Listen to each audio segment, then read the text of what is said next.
This is part 2 of my conversation with my guest and expert witness, Julie Siddiqi, MBE, social entrepreneur and founder and director of Together We Thrive. We talk together about Principle 7, do things with people, not to them or for them. I love talking with Julie.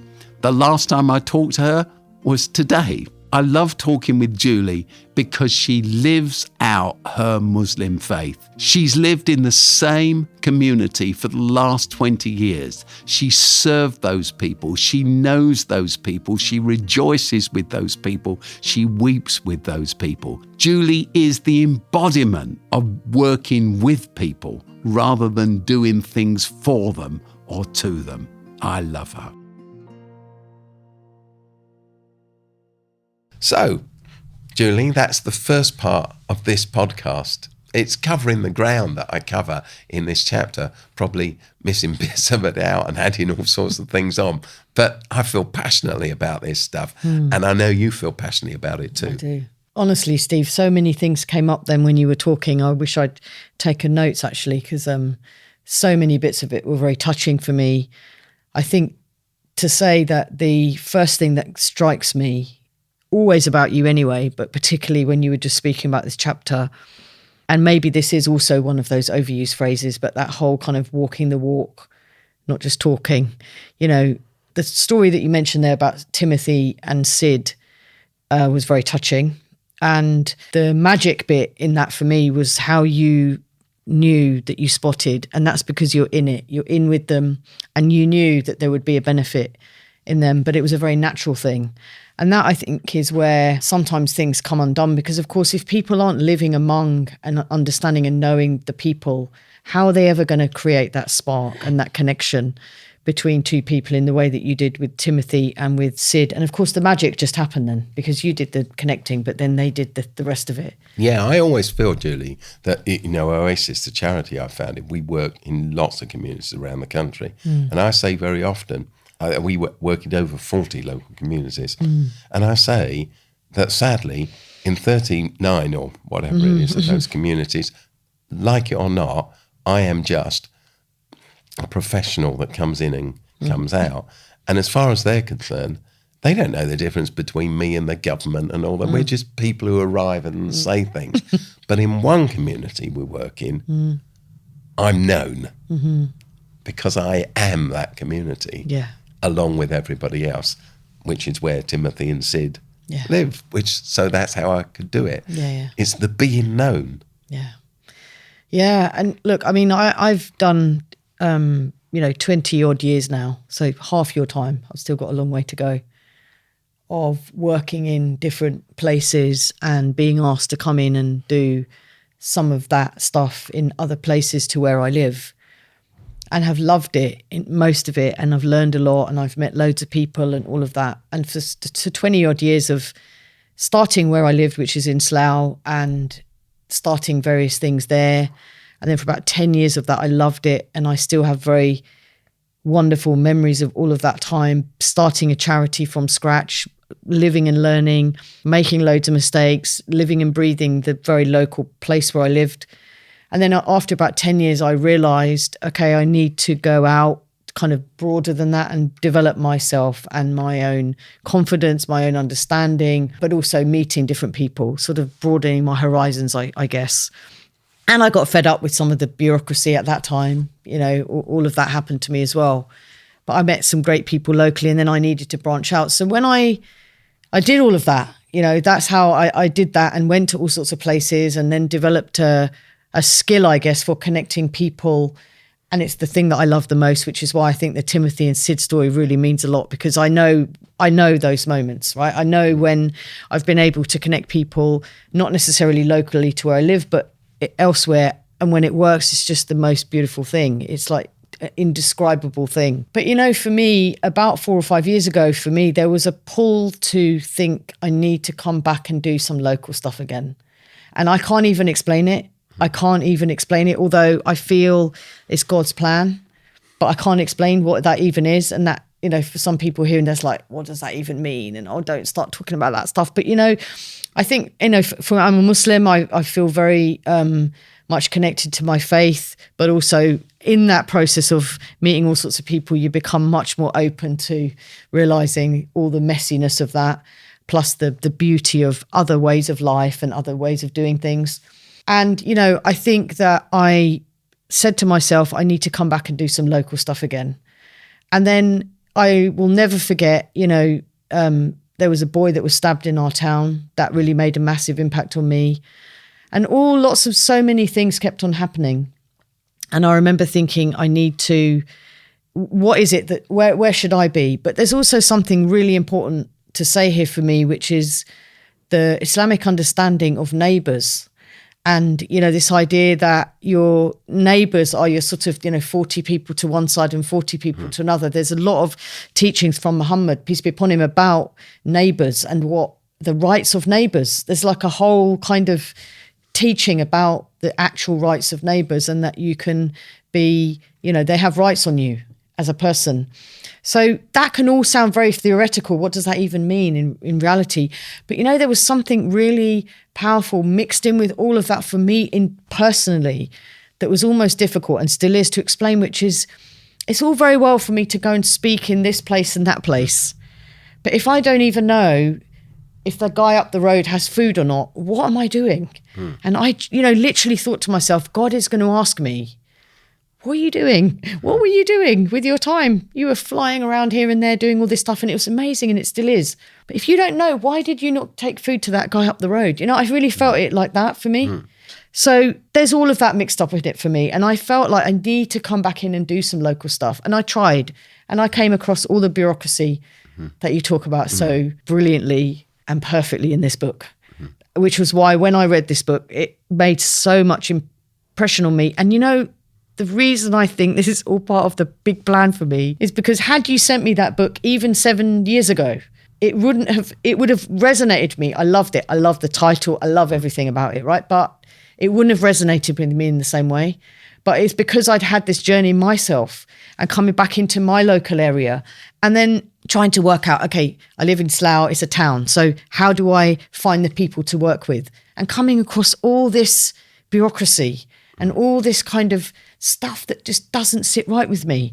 I remember when I said that the boy was stabbed in Slough and he was 15 and the boy who did it was 15.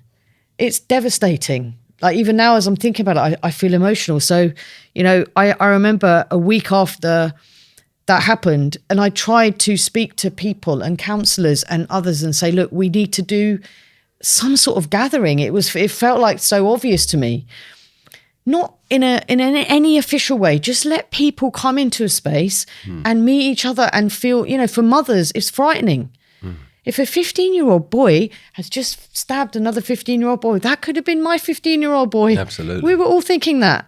I've got boys. Never say never. Don't ever think you're above any of this stuff. This can happen to anybody, right? And they wouldn't do it. They wouldn't even allow an event to happen like that. And it was really upsetting for me. They wouldn't allow it to happen. They didn't want an event to happen where people would come together and talk about knife crime or what had just happened. I tried to find people, and what happened was I found one counsellor who I met and realised I could trust her straight away. She was somebody who really got into as a counsellor because she cared about people, and she understood it straight away, and we spoke about it, and I met another person, and she also, I could trust her, and she was also a counsellor. And the rest of the people, I couldn't find the people that wanted to do it. They both understood it. And she literally said to me, I want to do it. I've tried to do it. And I've been told you can't do it because it's like bringing a spotlight on an issue. For goodness sake, those boys were residents of this town, but their families, they might imagine both mothers. The first thought I had was for both mothers, because I'm a mother. That's how I felt, right? The one who's lost a son, the one whose son did it.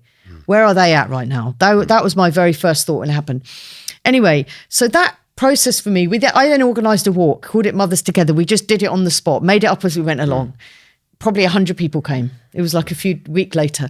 But the bit I wanted to mention that for me is really relevant to this book is I went to a meeting of community. It was like the community business partnership group. And it's a great partnership in somewhere like Slough. There's a trading estate. There's loads of companies. It's great work, right? That kind of work. But I remember sitting there, and it was a week after the boy had been killed. And unfortunately for them, I turned up on that time when I was still full of all this emotion. And it was sort of all the projects and all the kind of, community gardens and all the things, the team building days and all of that they'd all been doing. And I stood up at one point and said, look, I think all of what you're doing is great. But you do realise that someone was stabbed last week. And where is the link between those boys in that park that day and that's trading estate? Where are the mentors? Even now as I'm saying it, I've got goosebumps, right? Where are the mentors? Where are the people that could help them get a job? Where are the people that could just put an arm around their shoulder? Is there any connection here with any of what's happening? And of course, in the break, I'm sure you've had these moments, Steve, where they all came up to me.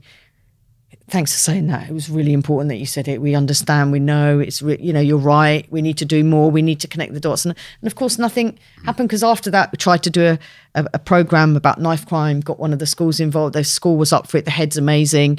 He got it. We tried to put something together. And when it all came to the point where someone had to make an actual decision to put some money forward to make this thing happen, people just panicked. It's like you're working with real young people who've got real problems and we just can't do it. Okay. So seeing all of that, I then focused on my very, very super hyper local area.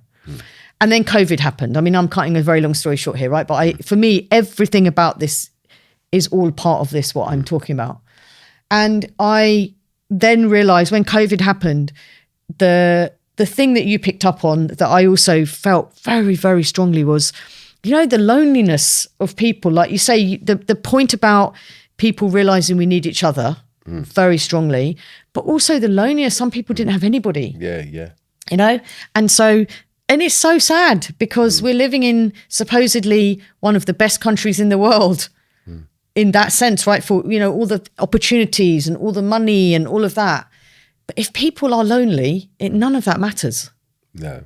Right? Because when you're lonely in your own house, it's heartbreaking even thinking about it, right? But there are so many people, and what came to light was, wow. Well, loneliness has become probably the greatest disease we have. One of my daughters is a GP, and I do quite a lot of work with the NHS. And there's a formal official statistic about the percentage of people who turn up at a GP in primary healthcare and ask for appointment. The percentage that have actually got something biomedically wrong with them, as opposed to depression, loneliness.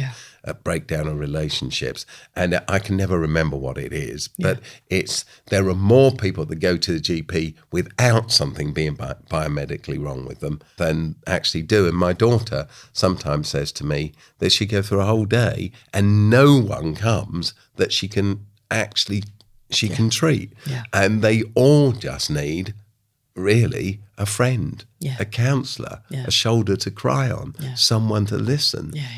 Yeah. So that's where we got to as a society, isn't it? Yeah, no, it is.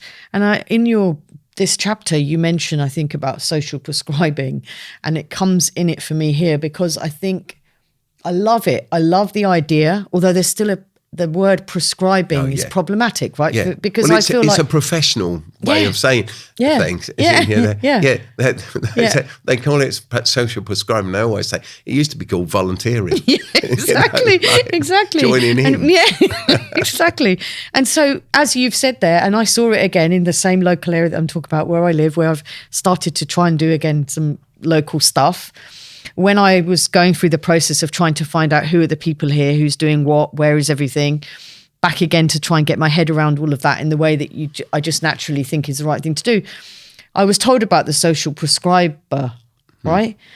And I can't remember the statistic, but it's something like she's probably got 10,000 patients or something. So let's say 5,000, 2,000, even 1,000.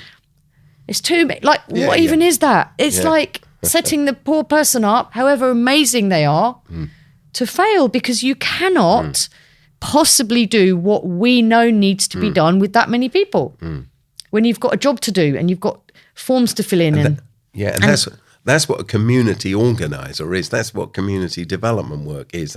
That's my experience over these years. Yeah. So a community development person, the thing I said when I was talking, often you can get a grant for something for a year. Well, it's not enough because you're going into a community to impose some great solution that you've worked out from a distance that they really need. Yeah. Whereas you need to go and sit in a pub or sit in the GP surgery and hand out teas and coffees and just chat to people or stand outside the school gates. Yeah. And slowly you get to learn what's not going on and what's needed and what...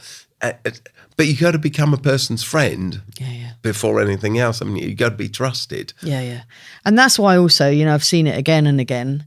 I remember when I was working, I did a small stint in the local authority where I live. This was a few years back, thinking, okay, maybe my community-minded approach, that I could take that in and work within the local authority. And I'll be honest with you, it almost sucked out all of my all of my energy, but I didn't allow it to. But I couldn't do it for very long. It was a good learning for me. I learned the slowness, the bureaucracy, and what was it all that of that. Sucked it out? It was the slowness, the bureaucracy, so many meetings, the paperwork, all of that. And I remember feeling there was one time where we had some funding. It's the classic. It's a bit like what you've just said. And we had some funding. So I was part of the other side, if you like, right? Of trying to think, okay, how do we divvy out this few £100 here? It's like crumbs, right? It's like you give a few crumbs to a load of people and then it's all done and they're going to sort it all out. And of course, I remember there was, at that time, there would be, say, a few Somali groups, right? In our case, it's what just came to mind as I was saying it. And I remember, there would be a guy who would be able to fill in the forms really well. He had an office space. He did that really well. Then you had the other guy who was running a football club on a Friday evening, and about 100 young boys would come and play football with him. He had no idea how to do all the forms and all of that. Yeah. And I knew, because I know these things, right? Just go and meet that guy. So I would say to the people, look, don't give the money necessarily to the guy who knows how to fill in the form. You have to go and meet this guy.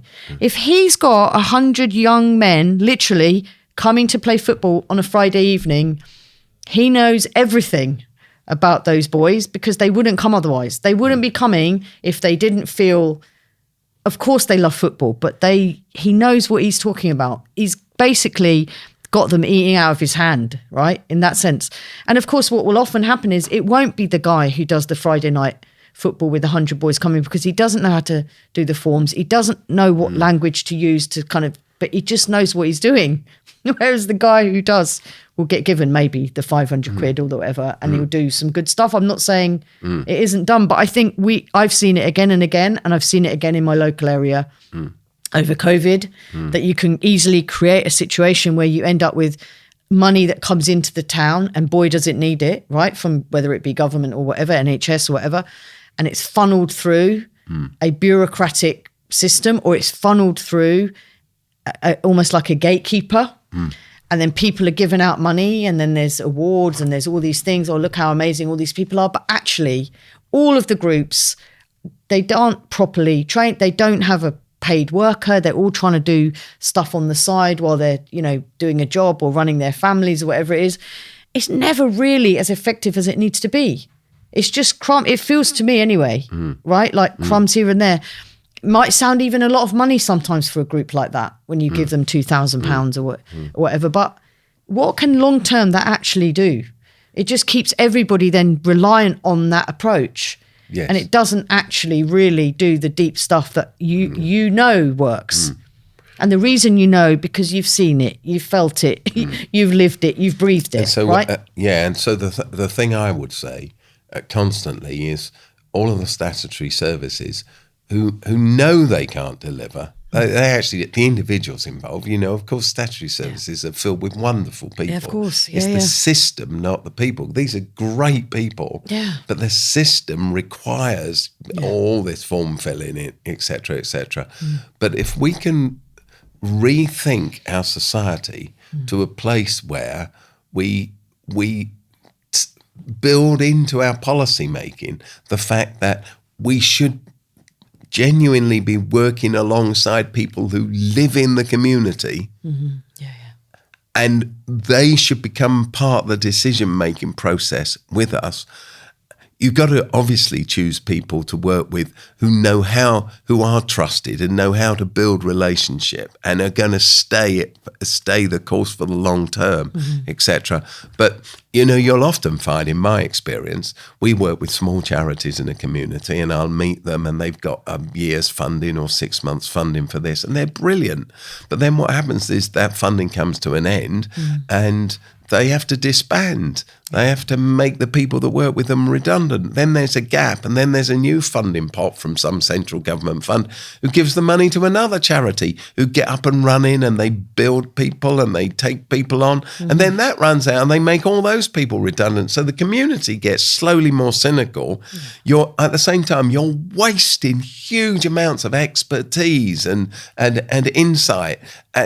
It's just not the way to go, is it? No. So what we need is it strikes me, I don't know what you think, a better partnership between statutory services and real trust for local people in a long-term committed relationship rather than swapping partners every few months. Yeah, for sure. And also then mixed in with all of that is the person who lives and breathes in that space and knows the people and does what you did with Timothy and Sid and so many, I know, hundreds of, probably thousands of other occasions where you make the connections and you join the dots up.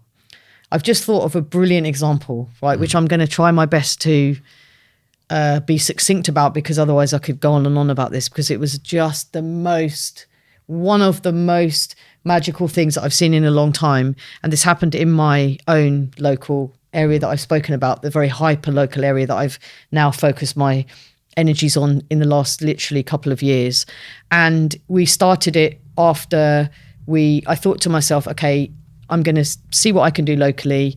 We then did a really brilliant event for the Jubilee. So again, this is me with my national, all this fancy, lovely connections with all sorts of people, doing some really cool stuff around the Jubilee, right? Directly connected to the royal family. And then, this thing called Thank You Day and all this amazing stuff.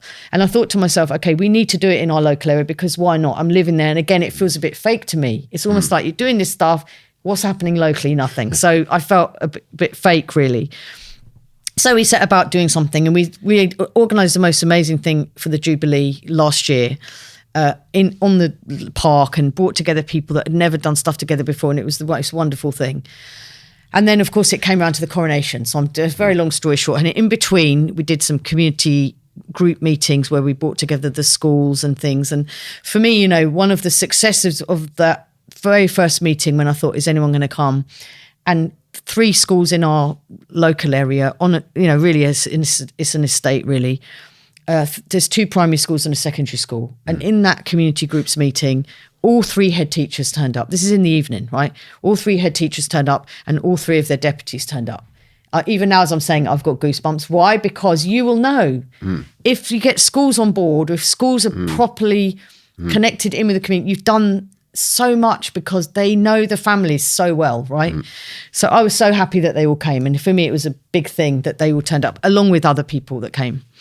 Anyway, fast forward now to the coronation. So here's the coronation coming up. Again, another national moment. I'm involved in all this stuff, judging these competitions. And I thought, okay, we need to do something local. Going back to those same people again. So I said to the primary school head and deputy, who by now are really feeling, we need to get much more involved in and they're great, beautiful people, obviously.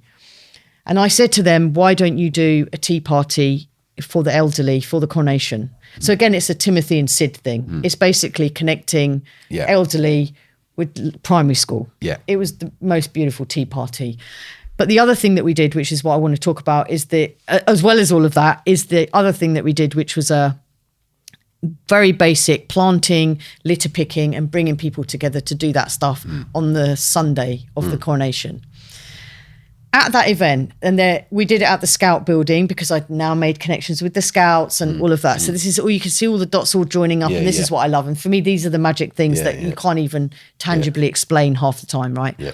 But I said to the Scouts, let's do it at the Scout building, because it makes people aware, there's a Scout building here, and let's start to do more stuff with them. So we did a litter picking and we did all of that based from the Scouts building, refreshments and all of that. And at the Scout building, I had also found out that there's a Friday prayer group. So this is a Muslim group who use the Scout hall. They hire it every Friday to do their prayers there. So I had met the guy and had said to him, let's get you more involved with the Scouts, rather than just rent the building, let's get you more involved.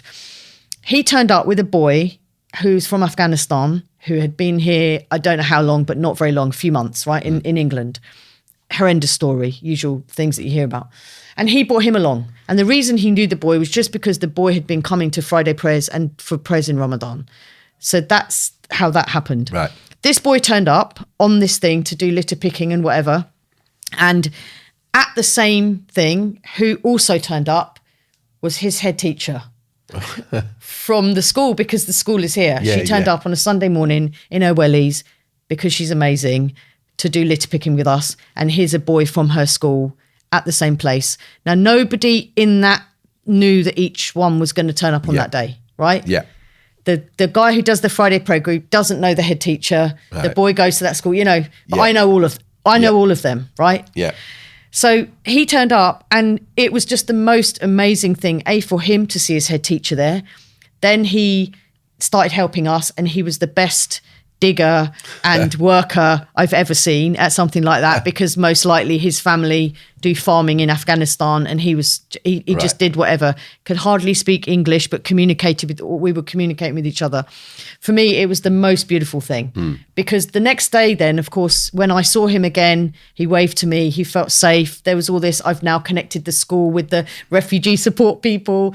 They know someone who speaks his language, all of it. There's loads of other stuff, right? I just wanted to illustrate that for me was the magic that you cannot do in bureaucratic board meetings, right? And there have been people I know in my local area meeting and having those meetings and just aren't able to feel it in the same way. No, exactly. You need to be living and breathing it, right? And of course, that story, as you said earlier, could be told many other times. Yeah, exactly. And there'd be stories that you know of and stories that you don't know of. Yeah. But this all acts as a catalyst, doesn't it, to bring community together in a strong way. And it strikes me that as we look into the future and we ask all these questions about our welfare state and our social services and the system and education and youth work and mental health care and all of those things, the answer is that for all the money you throw at this, unless you engage communities, you're stuck. One, because there's not enough money or resource to do it without communities, but two, it's always going to be suboptimal because communities are people who look after people.